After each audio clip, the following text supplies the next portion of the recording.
One UI, as you might know, is a feature packed user interface. The more you dig through it, the more features you would find. But not all the features are useful for an everyday user, right? So let's talk about some useful features on One UI coming from an everyday user like you. Let's start off with the basics. Privacy is becoming a number one concern worldwide. And seeing this trend rising up, companies are also putting a lot of effort into their privacy features. And one such feature is remove location data. So just to give you a background, every picture you take with your phone contains metadata.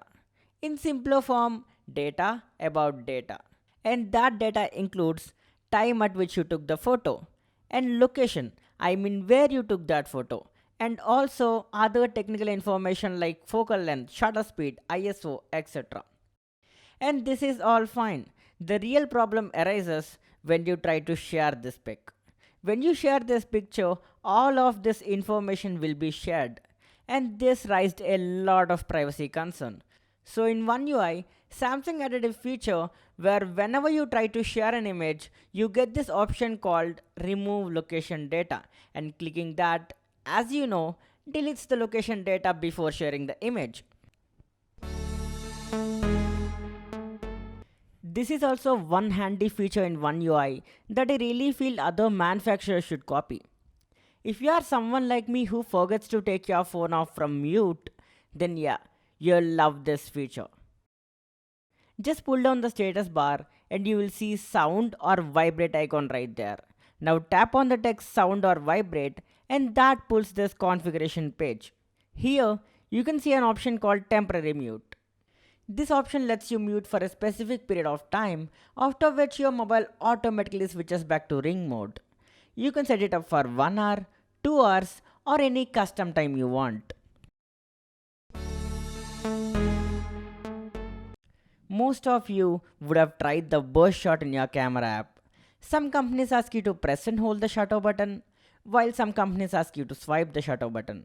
But the idea is simple here. Take multiple photos.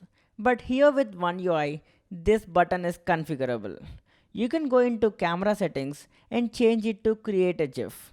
So the next time you can create that funny Insta boomerang right from your camera app. You can do that just by swiping the shutter button and holding it. Just a little background. Every sound you hear can be categorized into three categories: high frequency sounds, mid frequency sounds, and low frequency sounds. And as people age, some people might hear low frequencies better, while some people could hear high frequencies better. It might differ, but there would be a clear difference in how your ears treat different sound frequencies as you age. And the best part is, Samsung thought about this. Under settings, sound and vibration, sound quality and effects, there is an option called adapt sound. And it's pretty simple. They have pre-configured presets for different ages. Select the one that's appropriate for you and your phone starts to tune sound according to your ears. This feature is for people who are actually in that Samsung bubble, which I don't think most of you are, but if you are, you might find this feature handy. So if you have any other Samsung device other than your Samsung smartphone, head over to settings, advanced features, continue apps on other devices. Once you turn this feature on, you can kind of pick up from where you left off. For example, you are writing some notes in your Samsung Notes app and suddenly your phone turned off. You can pick your tablet and continue from there. They will be automatically synchronized. But currently this feature is supported only for two apps: Samsung Internet, Samsung Notes. Typical Samsung apps. Screen recorder. This is a feature that's natively available in every smartphone out there. Then why are we speaking about this? Yeah, Samsung does lot of customizations to every option and they have some cool screen recording features.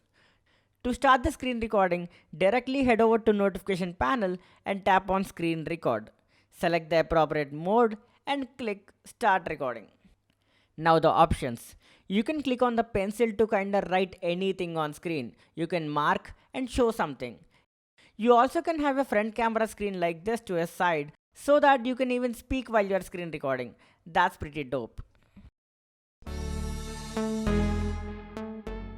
We take screenshots of something we come across and we share it to our friends. You do it? I do it all the time. Go to settings and search screenshots and screen recorder. And now enable delete shared screenshots. By enabling this, your mobile starts to automatically delete the screenshots you have shared. And this will keep your gallery out of clutter. Now this is kinda interesting. Samsung has added widgets to lock screen. I mean, we saw widgets in home screen, but lock screen is actually good.